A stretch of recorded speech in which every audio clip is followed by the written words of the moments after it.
Good morning, everyone.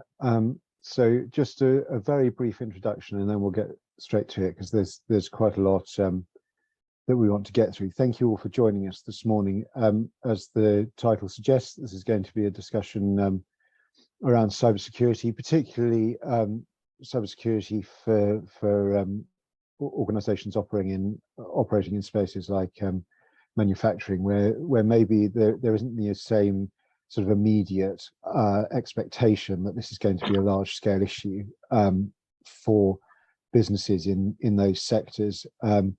It's something which is sometimes sort of seen to be particularly a problem for either banks, internet businesses, or businesses like law firms in sort of professional services sectors. But actually, as we'll discuss, it can be a problem for a whole range of different organisations. So my name's Will Richmond-Coggan. I'm a director at Freeths, and I specialise in data protection, cyber and information law. I've got a whole sort of raft of experience both in advisory and contentious, so sort of litigation matters in relation to that area, sort of going back over the last 20 years or so. And I'll just introduce Chris, who can give a brief rundown of his biography and experience. Thanks, Will. Morning, everybody. Yeah, my name's Chris Hannett. I'm a director at Cymplify. We are a cyber risk management business and help our clients understand their exposures to cyber risk and reduce that in an active way. I worked in cybersecurity for about 13 years, managed Europe, Middle East and Africa for an American business, and yeah, been in and around security for quite a long time now and actively helping clients manage and mitigate the risk of cyber exposure. And cyber, I mean, people are probably sort of increasingly aware of this just through the news, but it's something that's an ever-growing threat, isn't it, Chris, in terms of the different ways in which the risks can present themselves, but also all of the external sort of global factors that are leading to sort of increases in threats. Yeah, absolutely. And I think there's, one of the things we'll cover today, I think, is trying to sort of unpick some of the common misconceptions about what the risk actually is versus the reality. I think, it's a lot broader ranging, and the risk exposure is from quite a lot of different areas that I think, particularly my experience of working with manufacturing firms, tends to be kind of they think it happens in a certain number of ways, when actually it happens in quite a broad range of sort of vectors, if you will. And I think that's something that hopefully we can open some eyes and put some context around it for the audience that we've got today. Yeah, and quite timely to be sort of thinking about it at the moment, because a lot of those sort of wider factors, the war in Ukraine, the sort of global economic downturn and recession, these are all things which potentially drive the likelihood of being either sort of deliberately targeted, but also caught up in an issue. And there was something it hasn't really been as much of a feature, I think, in the public domain of the current sort of war in Ukraine, but a couple of years ago there was quite a big was it the NotPetya attack that was targeted at Ukraine, but then sort of spread all over the place. Yeah, and I think things like that, again, great example, right? I think a lot of people, and again, we're not suggesting that there's a kind of lack of anything other than understanding and education on this, right? Which is completely understandable when people are running a business and everyone's busy, right? But there tends to be the general thought of that NotPetya and what happened to the NHS as a hack or an attack, and it wasn't at all. Like you rightly say, it was fallout of an attack in Ukraine, where we expect it to be found to be Russia.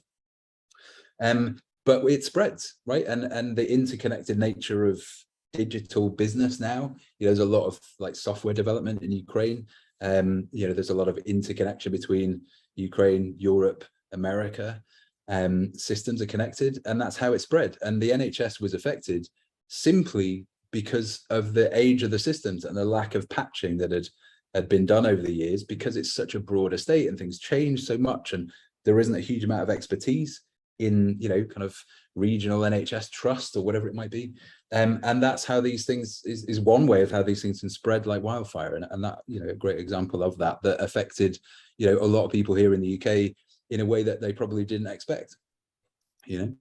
And again, it wasn't a targeted attack, it was fallout from something far away, you know? Yeah. So and I think in the same way, I mean, I sort of talked about the recession, and we'll probably come back to this a bit later on, but certainly something that even in the much more sort of fledgling world of sort of 2007, 2008, you know, you saw an increase in sort of cybercrime as other forms of, you know, maybe other forms of income dried up. People started to turn to criminal activity, fraud, you know, online actions. And what's different now is, you know, the ready availability of tools that outsource a lot of the, you know, if you want to penetrate someone's system, you can buy something off the shelf, can't you, to do that? Yeah, and again, this all links into that kind of lack of appreciation of the scale of the problem. I think that's, you know, fundamentally what the issue is, where, like you rightly say, you don't even have to be a hacker in inverted commas, you know, or a cybercriminal. You don't even need to know how to even breach a system. There's a whole ecosystem of, you know, different attacks that you could utilize, or different methods that you could use, you know, to get this financial gain, you know, whether that's actually attacking a system. You can just go on the dark web and get a remote access broker, right? These are accomplished hackers who hack systems of bigger business and rent the access.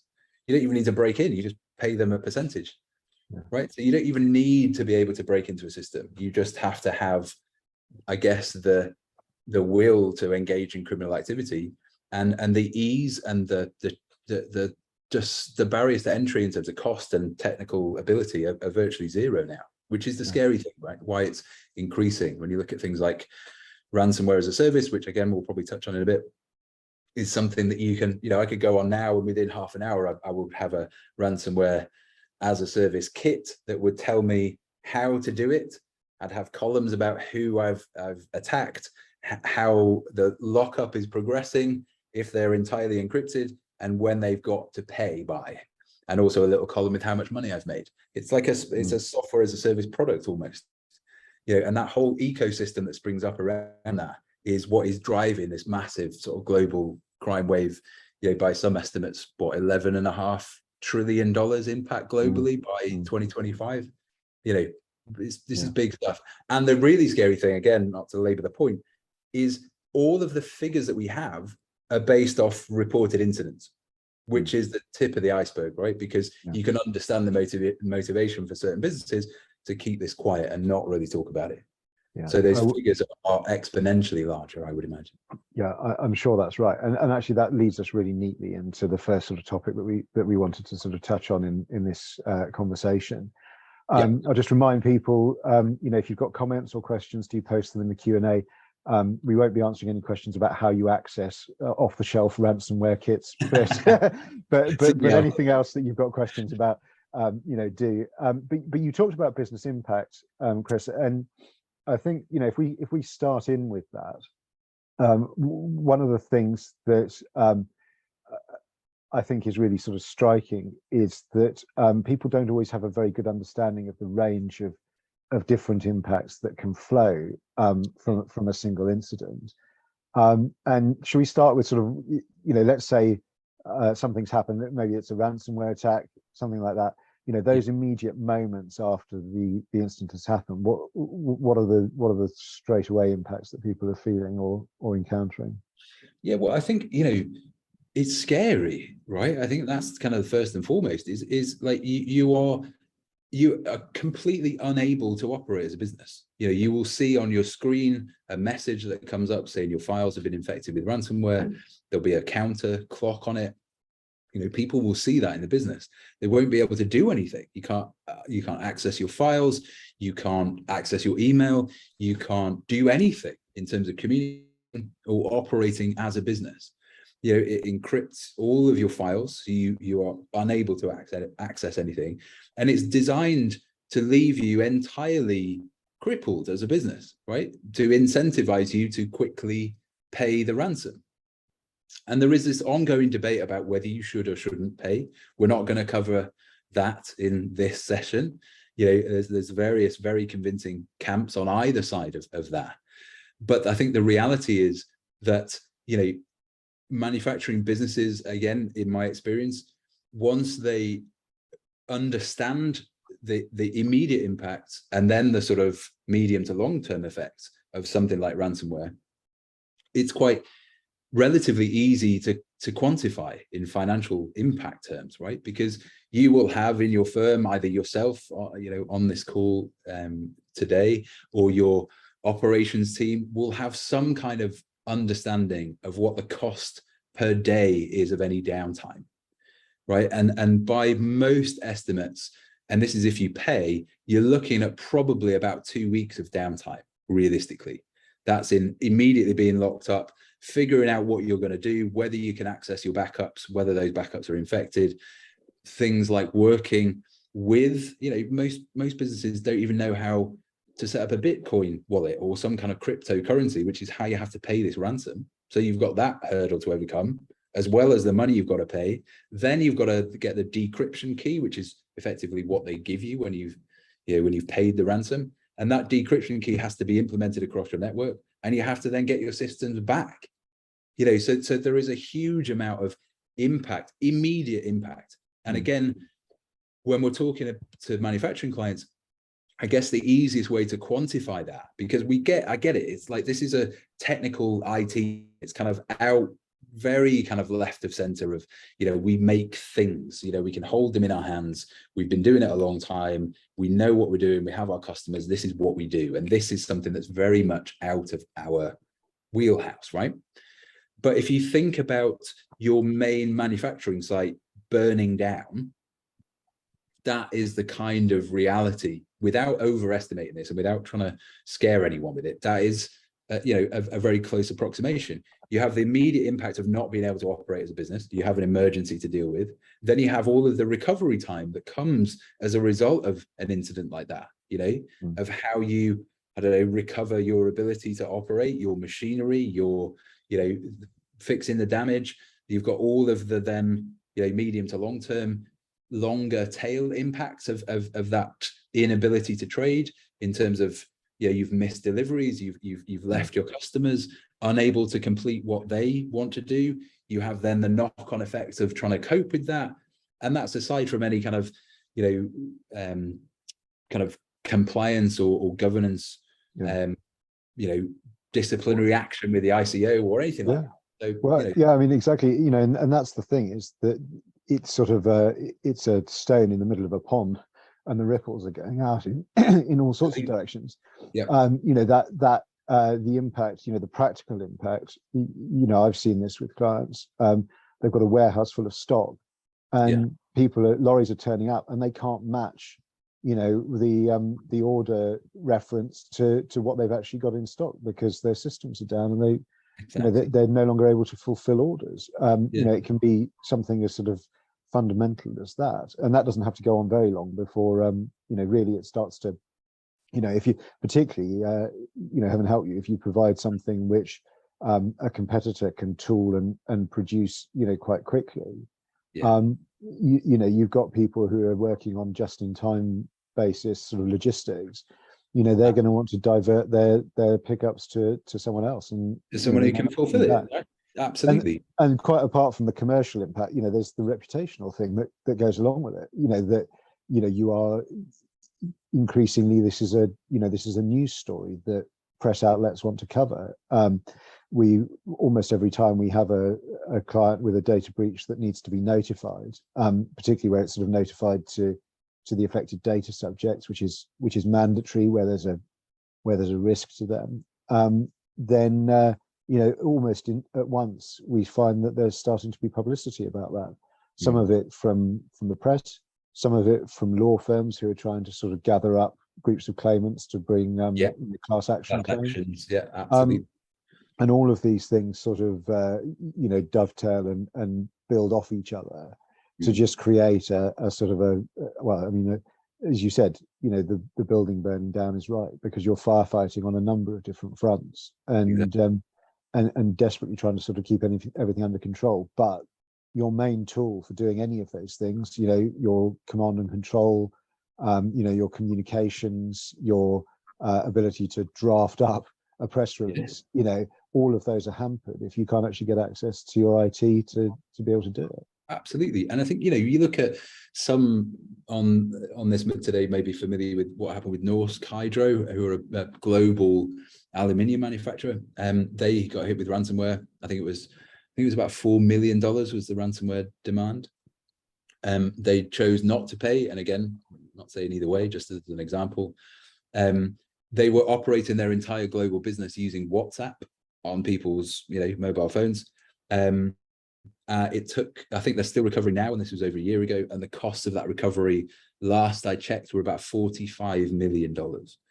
So, again, not purporting that, we're trying to pay criminals, but you can understand the motivation to make this go away as quickly as possible. Yeah. And also, I think one quick point on that is make no mistake, the people that operate this stuff and the people that are releasing this stuff against businesses are very capable, right? So this isn't, you go back 5 or 6 years, things like ransomware in its infancy was a very blunt instrument, right? And it would basically just destroy your network. So you'd have to, even if you paid the ransom, what you got back was next to worthless, right? So you'd have to rebuild anyway. Now that the picture is very different, there is a customer service element to this, bizarrely, because they want the only option to be that when you are hit with this, that once you pay, everything just comes back on, it works, right? And that's also what tends to happen now, more often than not, in 8, 9, 10 times out of 10, is that the ransomware comes after an intrusion into your systems, which has infected your backups. Yeah. So all of this stuff about, it's fine with ransomware, you can just recover from backups. Completely wrong, unless you have a specific ransomware air-gapped, something like on tape backup or something like that, where you can physically cut the connection between your backup and your network so that it can't physically make that jump. And again, you would have to go back 6, 7, 8 months, depending on how nasty the ransomware is, in able to do that, potentially more. Yeah. So it's not a case of good backups will protect you from ransomware. Don't believe that, because the worst position you are in is to find that out, that's not true when it's happened to you. So realistically, prevention in this case is so much, better than cure, cheaper than cure. But again, there is no silver bullet for this either. What this is all about is reducing the chances of this happening. You will never be able to remove it entirely unless you unplug everything from the internet, which obviously isn't feasible. Yeah. So before we sort of move on to, and we will, I promise, move on to some sort of slightly more positive thoughts about the ways in which you try and sort of manage this. Let's sort of also just think about the other sort of range of threats that potentially, are presented, because it would be a mistake to look outside and think that protecting your perimeter is the only way in which you can sort of safeguard your organization. One of the things that we're sort of seeing, again, sort of from the legal side particularly, is an increase in the impact of sort of insider threats of one sort or another. And I wonder if there's anything about that you've sort of come across recently, or you think it would be helpful to sort of talk about. Yeah, absolutely. And again, I agree. We're not trying to paint a really black picture about this. There are things you can do, but just to give that appreciation of the different areas that can put you at risk is, you can have the best tools in the world to kind of protect that incoming stuff on the internet, but you still have people in your business that are potentially exposing you to things even as simple as, clicking a link in a phishing email that you thought was legitimate or you thought was real because it was crafted well.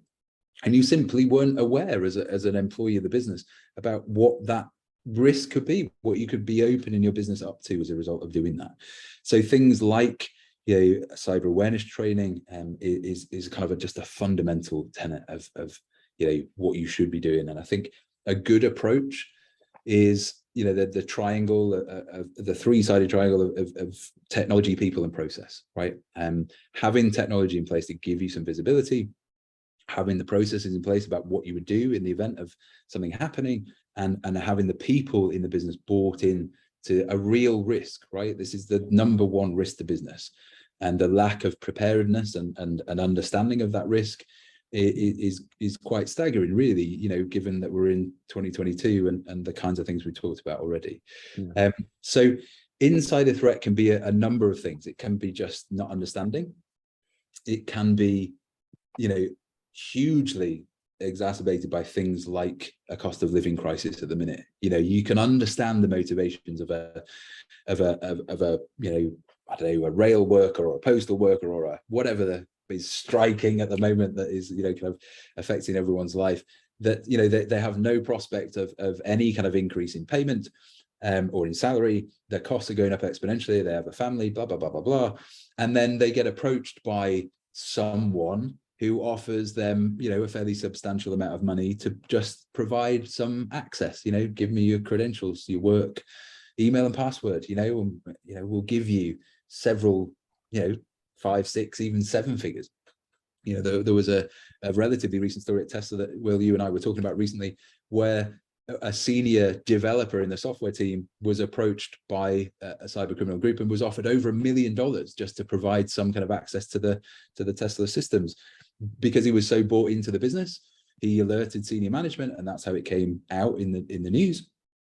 But you can imagine and understand the motivations of people who aren't necessarily criminals themselves, but the world is changing so quickly around them that becomes an option that they may not have taken 2-3 years ago and now may take at the moment, right? So yeah, it's not just around, you know, someone making a mistake, or the classic, you know, kind of disgruntled leaver, you know, I hate this business, you treated me unfairly, so I'm gonna, you know, stick it to you as I leave, and you know, I don't know, intentionally taking data with them, accessing some sensitive data, downloading a database, you know, or actually maliciously, you know, kind of posting that, or I don't know, giving access to competitors or whatever it might be. I think that's that sort of you know, the Morrison style attack, which was sort of a, you know, motivated by a deliberate intention to try and make trouble for the business, and it succeeded. You know, I mean, and the guy that did it went to prison, but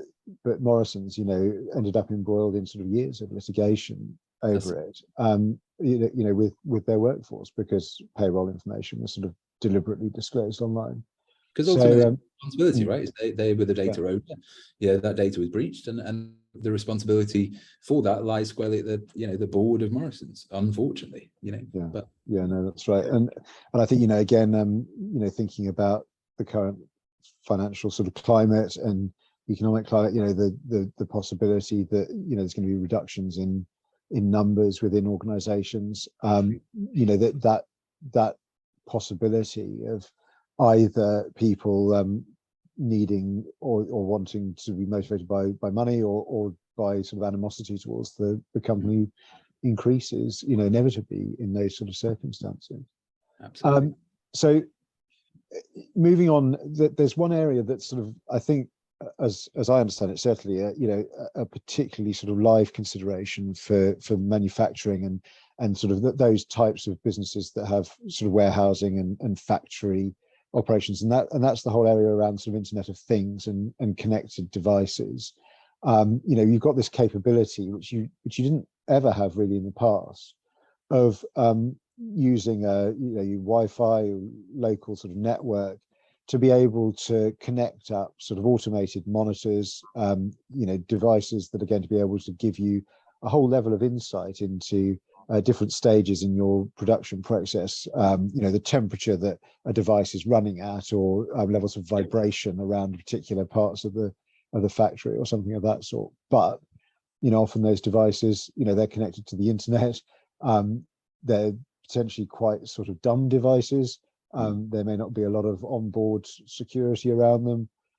So each of those becomes also, you know, an access point or a way into the wider organization. So I think there was an example you had that you were going to talk about on that front. Yeah, I think, you know, the reality is that, you know, things like ADA or PLC or, you know, programmable logic controllers, you know, the actual mechanical things that can operate certain elements of, like you say, a manufacturing process, or take a, you know, an oil and gas business or a refinery or something like that.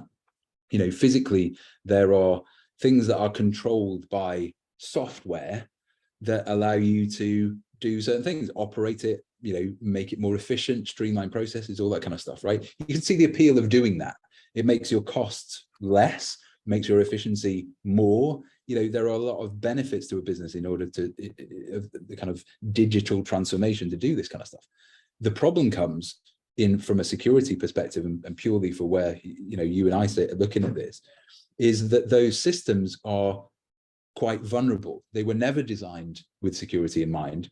And whilst it's arguably quite difficult to, you know, in inverted commas, hack the actual control system itself to, you know, to open a valve or whatever, that is possible. But the more obvious route and the easier route is to attack the HMR, the human machine interface, the head server that controls those systems, right? Now they are connected to the network.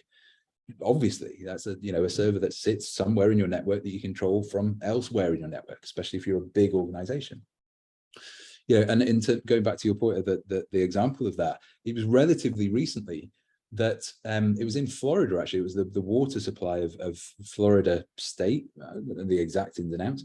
But there was a technician in one of the, you know, water processing plants that saw his mouse moving on his computer when he wasn't actually touching it, phoned IT. It was like, are you trying to do something on my monitor or whatever? And it alerted them to the fact that actually in process, somebody had attacked physically the control system that regulated the amount of fluoride that goes into the water.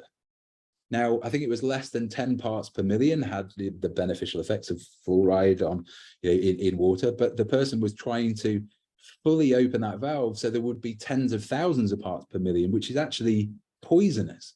Yeah. So potentially, had that guy gone and made a coffee, you were minutes away from that being, you know, potentially thousands of deaths in Florida. That would constitute a terrorist attack, right? Physically in the water supply of just, you know, your average ordinary Florida family. So these things can and do happen. And, you know, that was just one that was in the last sort of year or so. So the reality of that situation is that, again, like we said about Morrison's, the responsibility for that issue would end up at the feet of the board of that, you know, water plant operator or whatever. So there are elements of this and quite serious implications of this, depending on what you do, where either there's a, you know, in an extreme case, a threat to life, or, you know, a way of, I don't know, controlling the systems to spin them quicker so that they spin too quickly and they break, or, yeah, like you say, that they change the, you know, the threshold of what is an acceptable temperature level for something to be operating at, or whatever it might be, that the end result is it breaks, it explodes, something happens that then causes a wider issue for the business, and that then becomes a big, you know, issue as a result of the cyber incident. And in terms of I mean, you were talking rightly about the fact that the responsibility for this sort of sits with the company. Those challenges have been increased in the last few years with COVID and with an increasing proportion of workforces sort of working from home, because suddenly you've effectively got a much wider network for your business, and it may be that, you know, I mean, obviously your factory staff are still going to be coming in and they're still going to be working in, you know, in the way that they did, but maybe your payroll people, you know, your HR, your other sort of back office staff, you know, they all go home. Maybe you haven't got the ability to configure and distribute sort of workplace controlled, you know, devices. So you get people working on their own devices, they're on their own home networks, probably don't have time to really go around and audit, you know, the safeguards that are in place, you know, what sort of firewall they've got, you know, and well, maybe they've got, you know, some overseas manufactured webcam that's, you know, connected to the internet and, you know, saving information, but perhaps, you know, also vulnerable because of the way that it's configured. You know, maybe they've got smart speakers that are sort of always recording audio. and are able to be compromised. There's all of those sort of extra sort of threat vectors that are exposed when you've got something like that sort of chaos around COVID and everyone having to scramble to pivot to a new way of working. Completely, and you're absolutely right. I mean, this happened overnight, really, for the majority of companies, right? So obviously, the focus and the motivation to do that was to ensure people are still productive for the job that they are paid to do, and the speed of doing it, given what was happening in the world and what the mandate was from the government, right? So it was not done, completely understandably, with security in mind. Now, when we look at kind of customers that we work with and client businesses where we're kind of looking at the attacker view of a business, you go back pre-COVID, things like remote desktop access or some kind of remote access protocol would tend to be limited to certain providers and possibly the sales team who are out on the road who may or may not need to remote into the network, right? Wind that forward to now, where we will find hundreds of those connections littering the internet and the footprint of the business, right? Because of what happened with COVID. Now, again, typically within, manufacturing businesses, it tends to either be an IT function in-house or a managed service provider that they have a contract with, right? And those, on the whole, are very good operational IT specialists, right? So they do the IT that the business runs on. Email, laptop, servers, all the stuff that makes the business run on a day-to-day basis, right? That's what they do. They do not typically do cyber security very well, right? So the IT manager may have some appreciation of it, but he doesn't have the visibility into the the business and their exposure. And the same goes for the service provider. It's operational IT. So that lack of visibility tends to then translate into things like this, where we have a huge amount of internet exposed access points with remote desktop or whatever it might be that were rightly configured in a time when we had to do it, but we don't know now what that's exposed us to or how to change it, and we don't want to muck about with it too much because it works, and if we try and change it, it might affect things, and right? Yeah. So that then means that the risk has gone through the roof, right? And you've got a lot of very capable, or even not even that capable, cyber criminals who were able to literally just scan the internet. And again, I think we had a slide maybe at some point where we can look at about the traditional view of how those attacks happen, which is actually, unfortunately, the complete opposite of how they actually happen.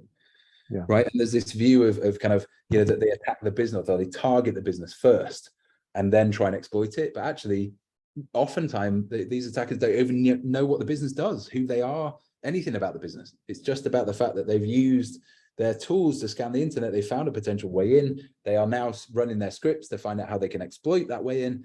And then it's that first step into the network that then dictates where they go next. Is it ransomware? Is it exfiltrate data? All that kind of stuff. So I wonder, Tom, whether we can maybe try and get that slide back up, because that we did have it earlier, but I think it would just be helpful to sort of look at that again now.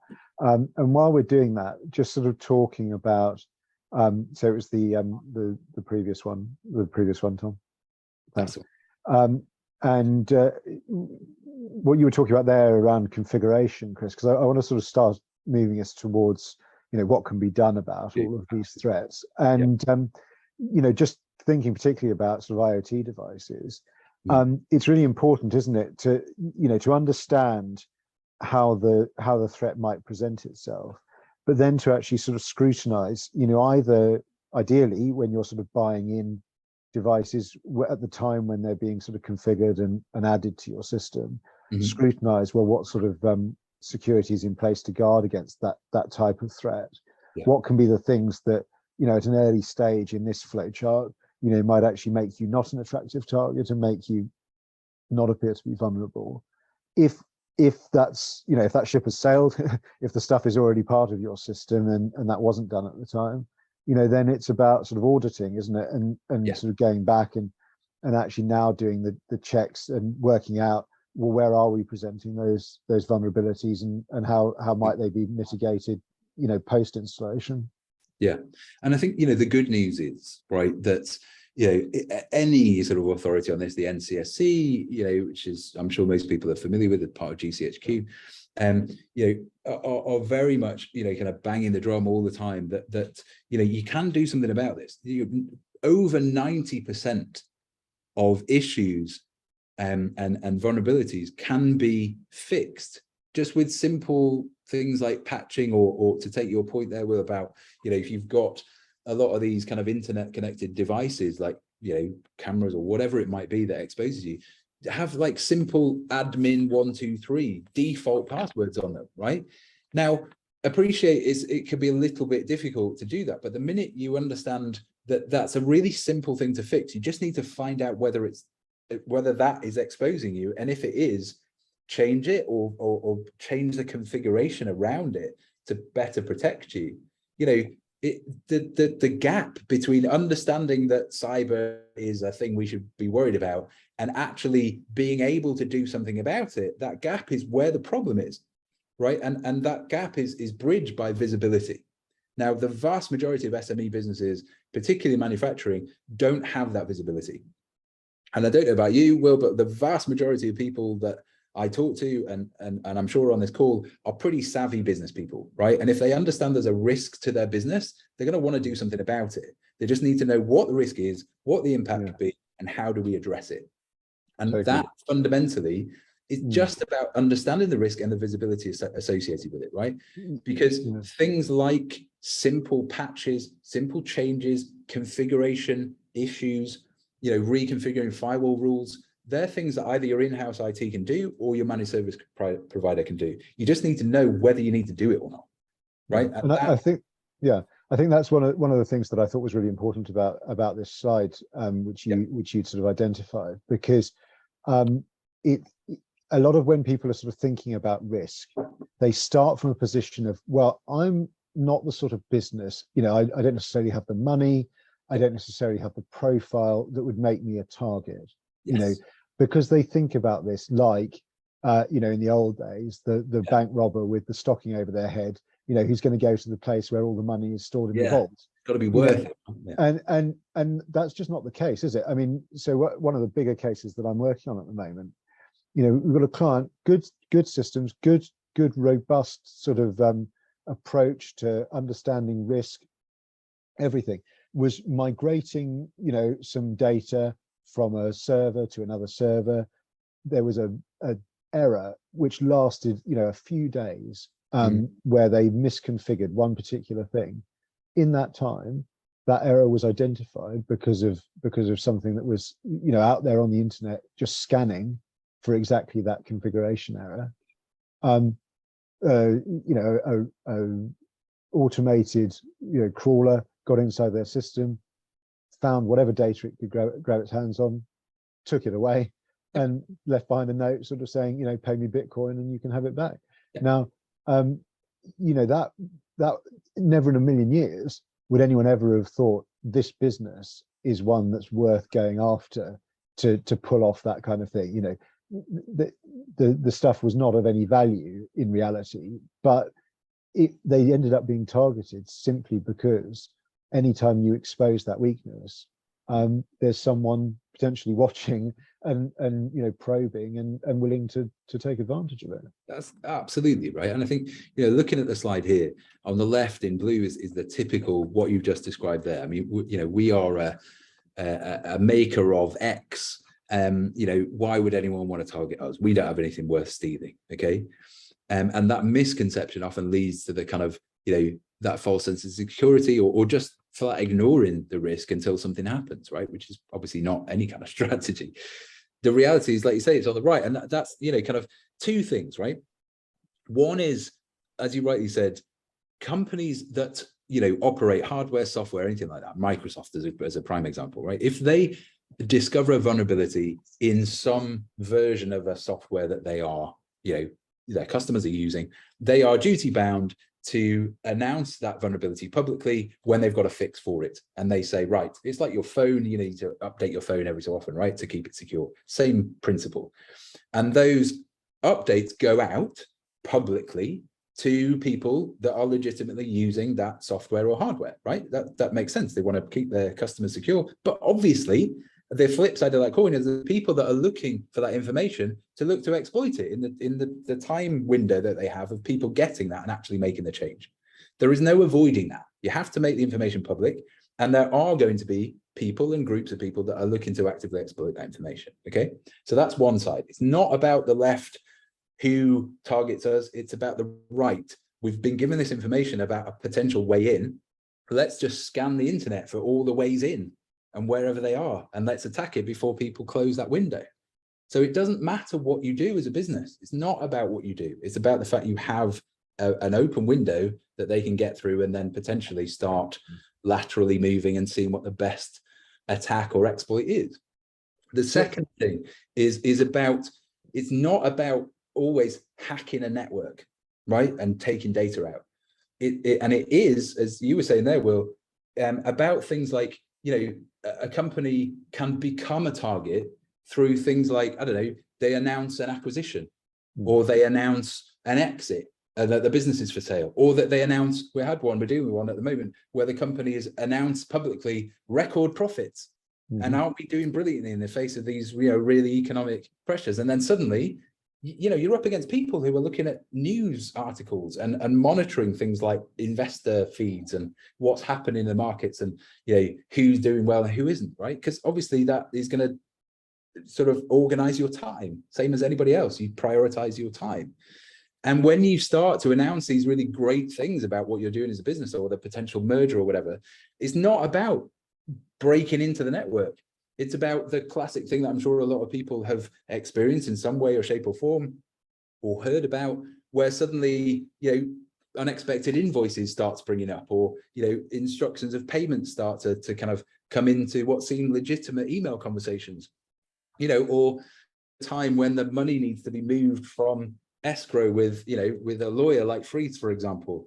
That's the crucial time, because people have got in that conversation, understood the timeline associated with quite large sums of money, and they're trying to divert that out by making it look legit. And by the time you figured out it isn't, the money's gone. That's not attacking a network. That's attacking people involved and extorting or defrauding or blackmailing or tricking people into doing something they would never normally do, and that has a massive impact on your business. So let's talk about what are the things that can actually sort of guard against this, or the ways that can help, because one of the things that you and I both know is that dealing with all of this in the aftermath of an incident is so much harder than if you've actually had the ability to anticipate it and to think about some of the threats that you face and how you might guard against it. We've just popped another load of statistics up on the screen now, and that sort of starts to give an insight into it. But maybe should we talk a bit about the sort of the formal sort of incident response plan and sort of allocation of responsibility, because I think that's something that is sort of sorely lacking in a lot of businesses. Yeah, and I think it has fundamentally, it's got to be a top-down approach, right? There's a lot of IT managers that I speak to who don't necessarily have the authority to implement something, and they're talking to a board or a board member and saying we should do this, and then they're looking at the costs associated with it and go, no, we've got enough to spend our money on, right? I think if there's two messages here, any kind of key takeaways from this session is that you can do something about it, and you must do something about it. And I think that's a really key message, that it has to be that top-down approach. It's got to be pushed through the business and a board level priority about existential threat, right? So I think it's important that you understand your exposure. I think it's fundamentally important that you provide some form of regular training for your people, so that your people can start to help protect the business, and that awareness level increases, and it stops those things that happen with a complete lack of awareness, right? Which is clicking on the link, or not checking when there's an invoice that there's a little voice that says didn't really expect this, right? So a lot of businesses have formal processes in place around financial actions, and kind of double or triple checking payments and things like that. But it's around, what else can happen to the business, and those formal sort of plans in place about what you actually do, because a lot of the impact can be, this has never happened to us before, we don't know what's going on, everyone's running around like headless chickens, and that just creates panic and not a lot of practical action, basically. As you can see, they're less than a fifth. Go on, sorry, Will. No, yeah. So yeah, less than a fifth with a plan in place. But actually, that next point, just picking up on what you were saying about people running around in a panic. Yes. Actually, having assigned roles and having policies, people understand, and actually, I mean, this is going to sound like a really trivial point, but having it printed off and in a folder on people's desks, or in the office. Because the number of times people have sort of said to me some variation of, oh yeah, we've got a whole policy about this, but we can't, it's on our intranet, and we can't access our systems at the moment, so having something which people can sort of pull off in that moment, oh my god, everything is going wrong, what do I need to do in order? And actually it's all there, on a laminated sheet, and person X does this, person Y does that. Exactly. Think about what you already have in place, right? You've got a manufacturing facility with printed fire alarm drills, who goes where the muster points are, who's the fire marshal. This is what you do when this happens. Yeah. Obviously, we're going to make sure, we're going to do everything we do so it doesn't happen. But in the unlikely event it does, this is who does what when, and this is what everyone else does. Right. And that is, you totally right. That process and having that available, and not just, it's like any kind of policy, there's no point in it sitting on a shared file on the internet if nobody, or on the intranet, if nobody's looking at it. So one of the things again that we do is often, because of this lack of understanding, there's no real understanding of how to write a policy about what to do, because how do you write about something you don't understand? So, even simple things like just like boilerplate templates of policies and processes that you can have in place as a business about how you would respond to a security incident, or, whatever that might be. And then supplement that with not just a reactionary, what do we do if everything starts burning down, but how do we proactively avoid it happening in the first place from a policy perspective, right? So don't do this, don't reuse your password, don't use your work email for this, and this, don't do this, make sure you're aware of this, here's some training, have this kind of process around acceptable use of various things to do with work so that people understand it, because most people want to do the right thing, and most people want to protect the business and don't want to be the person that did something wrong that caused everything to burn down. And there's a slight tone aspect of this where you want to do it in an encouraging way and not a draconian, we're trying to catch you out kind of thing, so that people get their role and their responsibility in these kinds of things. But having that culture of cyber resilience is fundamentally important across a business. That point about tone is such an important one, because blame culture can be such a threat in these circumstances. If your people, when they make a mistake, they click on that link that they shouldn't have clicked on, they hand over the keys to the crown jewels or whatever, in that moment, if their reaction is, oh my god, I mustn't be found out because of the consequences for me, you're stuck, because they're now helping to cover up the thing that you should be surfacing. If they think, everyone has always been really open about when they've made this type of mistake, and I've seen that they didn't suffer any consequences, and I know exactly who I need to go to and share this with, they feel better, they aren't as stressed in themselves, but also the business benefits from that heightened visibility. Something might be happening. And everyone's pulling in the same direction, right? And I think, a really key point on this as well is, going back to what I said before, there are no silver bullets to this. You are not going to be able to buy something or do something that completely 100% removes the risk of any kind of cyber incident happening, right? But doing the kinds of things that we're talking about and understanding your exposure and actively doing something about it, training your people, having policies in place, preparing well as a business for this happening, is going to stand you in far better stead in the fallout of an incident when you are having to explain the situation to stakeholders, suppliers, customers, potentially the ICO, whatever it might be, right? Where that, you did everything that could be reasonably expected of you as a business. Yeah, we didn't just ignore it. We didn't just have a pen test 2 years ago or rely on the changes we did for GDPR 4 years ago. We're actively understanding the risk associated with it, and we're taking reasonable, practical steps to reduce the risk of that happening. Something still happened. It might be that somebody contravened a policy that we told them about on the 1st of January 2022. But, we told them not to do that, and they've gone and done it anyway. So as a business and as a liability and a fallout limiting and damage limitation exercise, you in the right scenario with the right tools in place, you can say, we did this and we did this and we have this in place, and here's some reports that say this is the last stuff that we did. Do you see what I mean? And then the fallout is reduced exponentially as a result of doing the reasonable practical things that you exactly.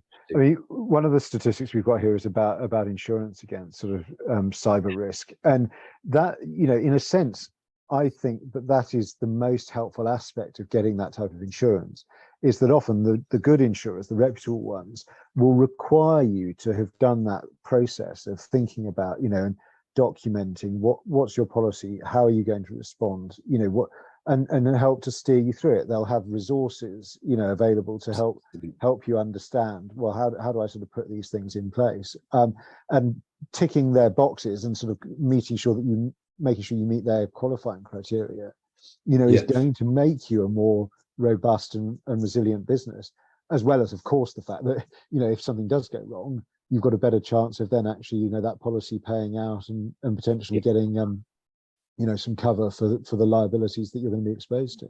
Yeah, and I think, just as a side point, cyber insurance is really important, right?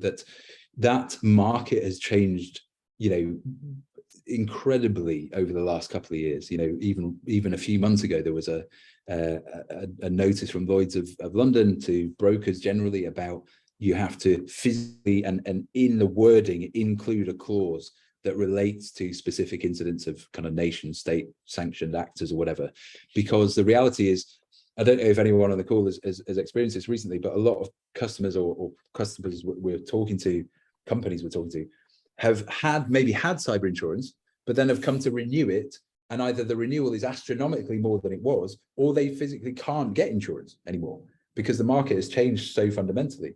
And what a lot of insurers are looking for are the kinds of exposures that we talked about before. They have the tools in place to kind of, like a credit risk score, but from a cyber perspective. The insurance industry's matured massively around cyber, and the tool sets that they use can almost do a cyber credit check, if you will, on a business. And if they are too at risk, they won't even get a response for a quote. And also that policies are reliant in a lot of ways around things like having cyber awareness training in place. Are you putting security awareness training across your business, and can you evidence that? How long have you been doing it for? Do you have measures in place to mitigate the effects of an attack? And that's motivated by the fact that the claims on traditional things like PII or professional indemnity or whatever it might be that you think covers you for a cyber attack, some data insurance policy or something like that, does not cover you anymore. It has to be a standalone cyber policy, or it will not pay out in the event of a cyber attack. Now, what that means is there's either, I would check it, because the last thing you want to do is be in a situation where you think you're insured and it turns out you're not, but also have things in place that like any traditional insurer will investigate an incident and try and get out of it. But they have an extra special motivation because the reinsurers who actually pay the cash to the insurers to pay out on claims have been absolutely hammered over the last few years, just paying out so much money on things like ransomware or fallout from cyber attacks, because it was technically covered, and you can get a legal team in place to say it was covered by insurance. There's been some landmark cases over the last couple of years, well, I'm sure you're familiar with them, that have meant that it wasn't covered on insurance, and that has now pushed out across the insurance industry. So having these things in place before you try and get insured, or when a renewal is coming up, is going to be key to keeping that coverage. we're rapidly running out of time, which I think we always knew we would. This is a big topic, and there's an awful lot that we needed to cover.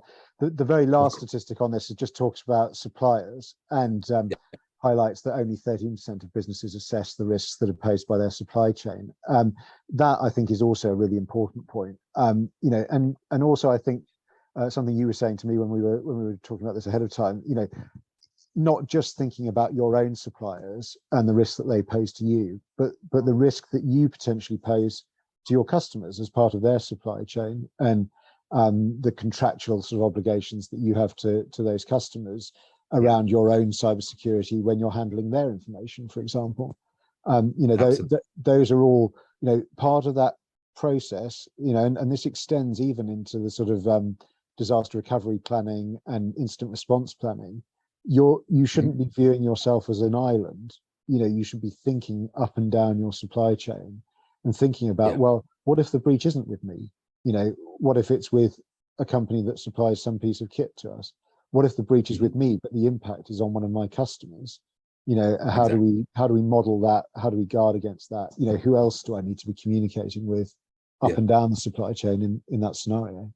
Yeah, completely. And, you know, on the one end of the spectrum, you know, some of the customers that we have contracts, big value contracts with MOD, like a Royce or a BAE or something like that, right? And you know, if they lost that contract, that has a major effect on their revenue and their ability to, you know, grow as a business. You know, and you can imagine how quickly that would be lost if you had to publicly say that you've been breached or whatever, right? And the work you would have to do to recover that. But on the other end of that spectrum is to think about this not just as a cost center and a headache, but actually as a differentiator, right? And as a business development aspect, because probably again on the call, there's been people who've seen a real marked increase in kind of references to cybersecurity on, let's say, a tender form or a supplier renewal form or whatever, right? If you can front foot that and you're able to say, look, we do this, and this. This is how seriously we take it. This is what we're doing as a business to protect ourselves, your data, our customer data. Aren't we great because we really get it? Versus a competitor who's competing for that business who might say, oh, well, yes, we do, tick. And we had a pen test 12 months ago, for example, right? But we don't do all these other things. Because cyber and supply chain security is such a big thing, who do you think is going to win that? And I think that's an important thing to try and differentiate this just from a cost and an additional cost that we don't want to spend to an actual, one, it makes complete sense, and two, we can use it to our advantage. And actually, just as a final thought, picking up on that, you know, anyone who's a business owner on the call, you know, when it comes time to sort of sell the business, due diligence around cybersecurity is very rapidly, you know, coming to be a much more important and prominent part of the due diligence process. And, you know, more robust warranties are being sought around the security that you've got in place. And that's because of, you know, examples like Marriott, who took on the Starwood hotel chain, complete with, unbeknown to them, you know, a compromise of their systems. And then down the line, you know, that breach was discovered. It was Marriott who ended up sort of picking up the consequences of that. That was a supply chain issue that affected the company they bought. They bought it for $4 billion, and the costs of the breach ended up costing Marriott $12 billion. And they just recently got an ICO fine of 18 million in the UK. So it all just adds up. Class action lawsuits and God knows what. Yeah. Now, I should say it's been discussed in the comments a little bit, but, you know, we talk about these companies, we're not necessarily sort of, you know, blaming them. And certainly in the case of Morrison's, you know, it was clear the ICO was satisfied and the court ultimately was satisfied. You know, they hadn't done anything wrong, but it didn't stop them being embroiled in sort of years of litigation, you know, all of the regulatory investigation, you know, audits, everyone crawling over their systems, you know, and all the repair work as well. And that's sort of bringing us back full circle to this idea that, you know, you can be entirely innocent and the impact on you can still be, you know, absolutely enormous. And of course, if you are, you know, if you have dropped the ball, if you haven't done, you know, all of your steps to put in place plans and policies and make yourself robust, you know, those consequences are only going to be bigger and more serious than if you've done anything right. We've slightly run over time. Thanks everyone for bearing with us. We're going to pop up a slide now that's got Chris's contact details and mine. No one's asked any questions. Obviously, we gave you all the answers, but just on the off chance that there's one or two things that maybe you still want to ask about, you know, here are our details. Do get in touch with either of us with any other questions that you want. Chris, do you want to just give us a last sort of thought as we before everyone signs off? Yeah, again, I think, it's often difficult to do this kind of stuff without making it sound all doom and gloom. There are things you can do about it. Those things don't have to be expensive, but it's just about taking this seriously and understanding there is a risk, but there are things that you can do to drastically reduce that risk. And I think that's a really important point to put across. Yeah, absolutely. And just to sort of reinforce something I said earlier, doing it ahead of time is so much easier than trying to do it, as you're scrambling around to respond to something having gone wrong. So yeah, planning ahead is key. Completely. Thanks once again, everyone, for coming. Yeah, as we say, do get in touch if you've got any questions or anything else, but enjoy the rest of your day. Thank you.